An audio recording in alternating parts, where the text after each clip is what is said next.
Avis vascular centre మన దేశంలోనే the best varicose vein hospital.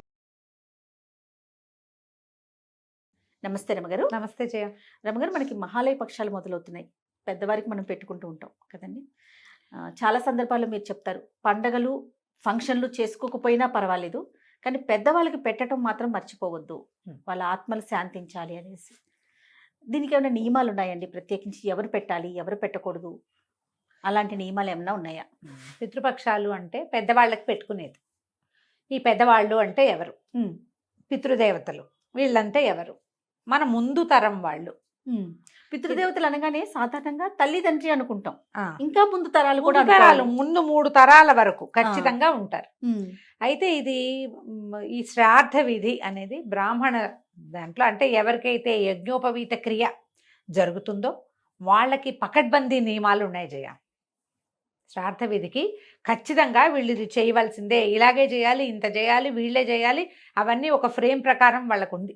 ఫ్రేమ్ను follow అయితే వాళ్ళందరూ అన్ని విధాలా చేసుకోవాల్సిందే, చేసుకుంటారు. మామూలుగా ఒక తాతో తండ్రి గారు గతించారనుకో ఒకరికి, ఆయన పోయిన తిథి ప్రకారము, ఆ మరణించిన తిథి ప్రకారం ముందు శ్రాద్ధ విధులు 12 రోజులు 13 రోజులు చేసేస్తారు. తర్వాత ఏం చేస్తారు, మాసికాలు అవి పెడతారు. ప్రతి నెల ఆ తిథి చూసుకుని ఆ రోజున మాసికం పెడతారు. సంవత్సరం తర్వాత సంవత్సరికం పెడతారు. సంవత్సరికం కూడా ఒక 3 రోజులు విధానంగా పెట్టుకుంటారు. తర్వాత సంవత్సరం నుంచి తద్దినం అంటాం. తద్దినం అంటే అదొక చెడ్డ మాట కాదు, తత్దినం, ఆ రోజు ఓకే శ్రాద్ధ విధి నిర్వహించుకుంటారు. ఈ ఏటా తిథులు నిర్వహించే వాళ్ళు కూడా సంక్రమణాల్లో తర్పణాలు విడవటం ఒక నియమం. ఖచ్చితంగా ప్రతి నెలా సంక్రమణం చెందుతాడు సూర్యుడు, సంక్రమణాల్లో చేస్తారు. దీంతో పాటుగా ఈ మహాలయ పక్షాల్లో 15 రోజులు 16 రోజులు విధి, 15 లేదా 16 రోజులు, అప్పుడప్పుడు తిథి ద్వయం 2 తిథులు ఒకటే రోజు వస్తాయి కాబట్టి ఈ 15-16 రోజుల్లో మరణించిన వారి తిథి ఏ రోజు వస్తుందో ఆ రోజున తిథి నాడు ఎలా చేస్తారు అంటే తద్దినంలాగా ఎలా పిండ ప్రదానం చేస్తారో అదే విధి ఈ రోజున నిర్వహించాలి అనేది నియమం. ఇది అందరికీ వర్తిస్తుంది, ఎవరైనా సరే. అయితే ఇప్పుడు తిథులు తెలియని వాళ్ళు ఉంటారు, వాళ్ళు ఏం చెయ్యాలి తిథి తెలియకపోతే? ఇప్పుడు ఇందులో ఇంకొక అమెండ్మెంట్ ఏంటంటే, సంవత్సరంలో వచ్చేటువంటి తిథిని కనుక ఏ పరిస్థితుల దృష్టిగా పెట్టుకునైనా, ఎలాగా భార్య గర్భవతి కావటమో, లేకపోతే పీరియడ్స్లో ఉండటమో, వీళ్ళకే అశుచి రావడమో, ఏదైనా అయ్యి, లేదా ఏదైనా తప్పనిసరి ప్రయాణమో, తీవ్రమైన అనారోగ్యమో ఉండి తిథి పెట్టుకోకపోతే మహాలయం పెట్టుకుంటాము అని అనుకుంటారు, అని పెట్టుకుంటారు. అమెండ్మెంటే, ప్రతిసారి చేయకూడదు అట్లా. ఇన్ని విపత్కర పరిస్థితులు వచ్చి చెయ్యలేకపోతే ఇప్పుడు చేసుకోవటం, చెయ్యగలిగితే ఇది కూడా చెయ్యాలి. ఓహోహో, ఇది లెక్క. ఓకే, అది ఇది కూడా రెండును చేయాలి, మహాలయం పెట్టవలసిందే. ఇది ఒక పద్ధతి. ఇప్పుడు ఇంట్లో తల్లి తండ్రి ఇద్దరు గతిస్తే 2 తిథులు పెట్టలేమనుకున్న వాళ్ళు, మహాలయ 15 రోజుల్లో నాన్నదో తిథి అమ్మతో తిథి 2 రోజులు నేను చేయలేను, అంత అవకాశాలు లేవు, తర్పణాలు విడవలేము, లేదా ఎవరినైనా పిలిచి భోజనం పెట్టి ఇవన్నీ చేయాలి కదా. అవును, అమావాస్య నాడు అందరికీ కలిపి పెట్టుకునే విధానం కూడా కొన్ని ప్రాంతాల్లో కనపడుతుంది. అయితే ఇప్పుడు మిగిలిన వాళ్ళంతా ఏం చేయాలి? తిథులు తెలియని వాళ్ళు ఏం చేయాలి? మామూలుగా ఒకటి మరణిస్తే డేట్ గుర్తు పెట్టుకుంటారు సాధారణంగా. తిథి క్రమాలని ఫాలో కాలేని వాళ్ళు ఉంటారు కదా చాలా మంది. అందరూ కూడా పెత్తర అమావాస్య రోజున, అంటే పితృ అమావాస్యగా చెప్పబడేటువంటి మహాలయ అమావాస్య నాడు ఈ శ్రాద్ధ విధిని నిర్వహించుకోవచ్చు. ఇది ఎవరు చెయ్యాలి? ఇది ఒక ప్రశ్న. ఇది పితృదేవతలు అనగానే మా తాతకి నేను పెడతానని మనవాళ్ళు తయారవ్వకూడదు, ఈ పని చేయకూడదు. ఎవరి తండ్రి గతిస్తారో ఆయనకి ఈ అర్హత ఉంటుంది. ఒకవేళ మన తాతకి ఏమైనా చేయించాలి అంటే మీరు నాన్నగారిని ప్రోత్సహించి నాన్నతో చేయించండి తప్ప మనం చేయటానికి లేదు, మీకు అర్హత లేదు. తండ్రి ఉన్నవాడు చేసే విధానం కాదు ఇది.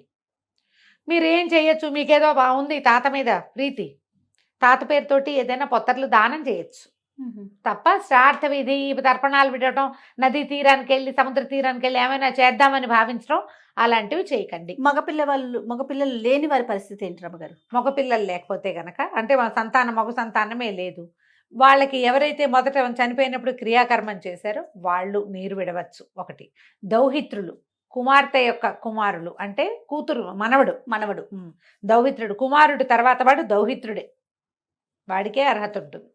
దౌహిత్రుడితోటి చేయించవచ్చు. ఈ ప్రతిసారి చేయలేమనుకునే వాళ్ళు ఈ బ్రహ్మకపాలలోనో కాశీ వెళ్ళమో గయా శ్రార్థమో పెట్టేస్తారు. ఆహా. అవకాశం ఉంటే తర్పణాలు విడవటము, అవకాశం లేకపోతే ఇంకా చేయగలిగేది ఏమీ లేదు. ప్రత్యేకించి కారణాలు ఏంటండి తర్పణాలు వదలటానికి, ఈ మహాలయ పక్షాలు పాటించటానికి? ఎందుకంటే ఎన్నిసార్లు మనం మాట్లాడుకున్నా ప్రత్యేకించి చెయ్యాలి చెయ్యాలని చాలా బలంగా మాట్లాడుతూ ఉంటాం కదా, కారణం ఏంటి? మన శాస్త్రం ఇట్లా చెప్పింది జయ. ఇప్పుడు మనం మరణిస్తాం, మనది ఎలాంటిది, జనన మరణ చక్రం తిరుగుతూ ఉంటుంది. అవును. మరణించిన మన తాత తండ్రుల తాలూకు ఒక అంశ స్వరూపం పితృలోకాలలో ఉంటుందని చెప్తారు. మన ముందు వారిని తలుచుకోవటం నీ శ్రద్ధ. అసలు శ్రాద్ధం అంటేనే శ్రద్ధతో చేసేది అని. నువ్వు నీ మూలాలు మరవకుండా ఉండటమే ఈ విధి. ఏమి మరవకూడదు, మీ తాత పేరు తండ్రి పేరు మర్చిపోతావు నువ్వు. వాళ్ళని గుర్తు చేసుకుని వాళ్ళ వల్ల నేను వాళ్ళు పుట్టాను, ఇక్కడ పెరిగాను, ఏమిటో చేస్తున్నాను నేను, ఇదంతా చేయాలి అంటే మనకు ముందు ఉండాలా. అది పైగా ఇప్పుడు వీళ్ళు ఉన్నారా, వాళ్ళు మామూలుగా మనం పుట్టేస్తారని చెప్పుకుంటాం. చనిపోయిన ప్రతి వాడు పుడతాడు, పుట్టేశాడు కదా, పుట్టేసిన మన తాతకి ఎందుకు క్రియలు చేయటం అంటారు. ఇప్పుడు పుట్టేసినా కూడా వాడు ఏ లోకంలో పుట్టాడో అక్కడికి ఈ ఆహారం అందుతుందని చెప్తారు. ఒక్కొక్కసారి మన తాతగారు తండ్రి, మన నాన్న గతించిపోయిన తండ్రి దేవలోకంలో ఉండొచ్చు, నాగలోకంలో ఉండొచ్చు, మానవ లోకంలో మనలాగానే ఉండొచ్చు. వారికి ఏ ఏ ఆహారాలు అవసరమవుతాయో అంశాస్వరూపంలో సూక్ష్మ రూపంలో వాళ్ళకి అది అందుతుంది. నీ శ్రద్ధ నీ ఖాతాలోనే జమ అవుతుంది. నీకు ఒక శ్రద్ధ ఉంది కదా, అదే శ్రద్ధ నీ ఖాతాలో జమ అయ్యి నువ్వు ఇచ్చినటువంటి ఆహారము వాళ్ళకి సూక్ష్మ రూపంలో సూక్ష్మాంశంగా అందుతుంది. ఇప్పుడు ఈ విధానం లేదనుకో జయ, నీ ముందు వాడి పట్ల నీకు కృతజ్ఞత లేదు, నీ తర్వాత వాడి పట్ల నీకు శ్రద్ధ ఉండదు. ఎందుకు పుట్టావో, ఎందుకు పెరుగుతున్నావో, ఎందుకు తిని ఎందుకు బతుకుతావో తెలియదు. అంటే వంశం మూలాల్ని గుర్తు చేసుకోవటం, గౌరవించడం అంతే కదా. అంతే, మన ముందు తరాల వాళ్ళని గౌరవించడం. ఇప్పుడు ఈ రకమైన శ్రద్ధ ఆస్థ ఏదైనా ఉంటే జయ, జీవితంలో ఒక నియమం ఏర్పడుతుంది. ఇప్పుడు పెద్దవాళ్ళు ఎందుకైనా పెట్టినాయి, నేనేదో సాధారణమైన లాజికల్గా చెప్తున్నాను ఈ మాట, మీరు ఆలోచించండి. ఇప్పుడు శ్రావణ మాసం వచ్చింది, లేదా ఇప్పుడు భాద్రపద మాసం వచ్చింది, ఒక మాసం. ఈ మాసంలో చనిపోయిన మన తండ్రి తిథి నీకు గుర్తుండాలంటే నీకు ఎంత అటెన్షన్ ఉండాలి, దానికి కావలసిన ఏర్పాట్లు నువ్వు ఎంత శ్రద్ధగా చేయాలి. మనకున్న పర్వదినాలన్నిటితో పాటుగా పితృపర్వదినాన్ని కూడా నువ్వు గుర్తుపెట్టుకోవాలి కదా. చనిపోయిన తండ్రి పోతే పోయాడు అనుకుంటావు కాదు కదా, పోనీ తిథి తెలీదు, కానీ అప్పుడు ఏం చేస్తావు, నువ్వు పెద్దలకు పెడతావు 2 సార్లు సంవత్సరానికి. ఒకటేమో సంక్రాంతి అప్పుడు పెడతావు, అవును. రెండోది మహాలయ అమావాస్య నాడు తప్పకుండా పెద్దలకి పెట్టుకోవాలి.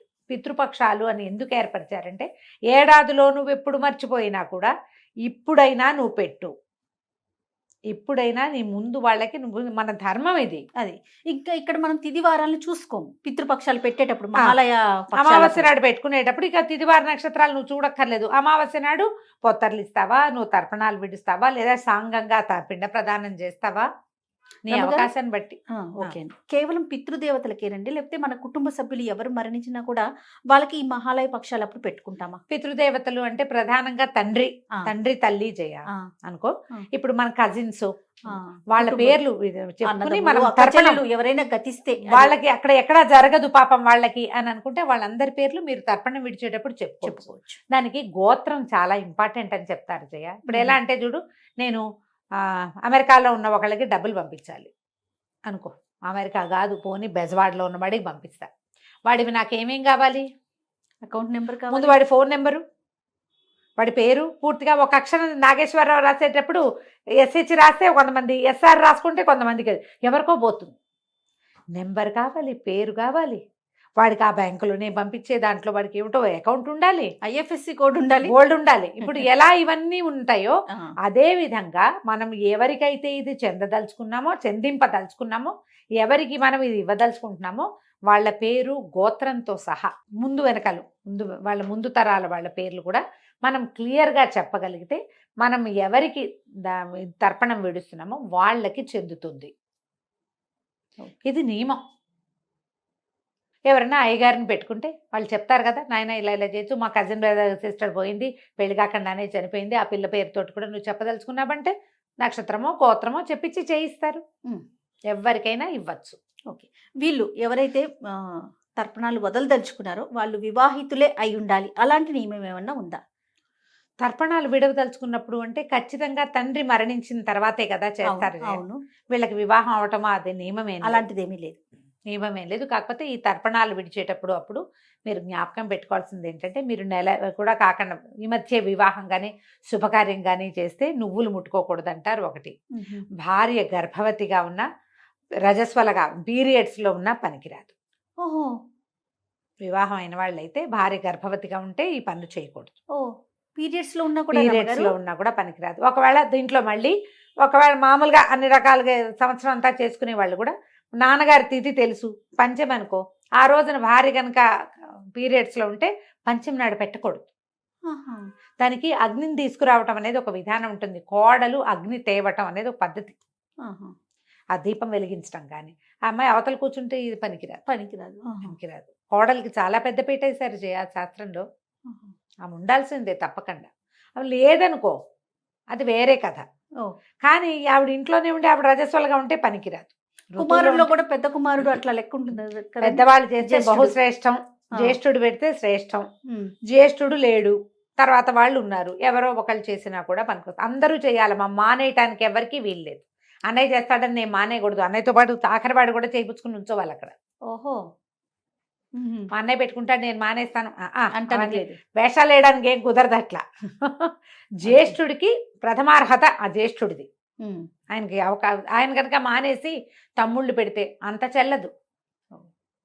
ఈయన పాపం ఏంది, మా తమ్ముడు పెట్టాడు కాబట్టి నా పాపం రాదని అనుకోకండి. పాపం అకౌంట్ పాపందే, అది మాత్రం అలాగే నిండిపోతుంది. అట్లా చేయకూడదు. ఇప్పుడు పితృపక్షాలు సంవత్సరానికి ఒకసారి వస్తాయి. అవునండి. మనం ఏటా ఎన్ని రకాల పండుగలు చేసుకుంటాము, అవును. ఎన్నో రకాలు చేస్తాం. దీంతో పాటు పర్వదినాలు చేసుకుంటాం, జాతీయ నాయకుల పుట్టినరోజులు కూడా జరుపుకుంటాం, స్వతంత్రోద్యమం పండగ జరుపుకుంటాం, స్వతంత్ర నేషనల్ డేస్ నేషనల్ డేస్ జరిపేసుకుంటాం. అన్ని జరుపుకుంటాం. ఏమి ఒకటి చేయటానికమ్మా మనకి బాధ? ఉమ్. ఇది కూడా ఒక విధే కదా. మనం చేయవలసింది విధి అంటే ఏమిటి, తప్పకుండా చేసి చేసి తీరాలి. తీరాలి. ఇవి మానకండి. ఇప్పుడు ఇవాళ రేపు విపరీతంగా చూస్తుంది ఏంటంటే, పితృశాపం ఉంది మీ వంశానికి, అవును. ఇలాంటివి వింటూ ఉంటాం. ఆ. ఈ పితృశాప నివారణార్థం గోకర్ణానికి కాశీకి పరిగెత్తుకుంటూ వెళ్ళి ఈ పితృశాపం పోగొట్టుకోవడానికి ప్రయత్నం చేస్తున్నారు. పితృశాపం వల్ల ఎలాంటి ఇబ్బందులు వస్తాయి? సంతానం కలగదమ్మా, సంతానం కలగదు, ప్రాస్పరిటీ ఉండదు.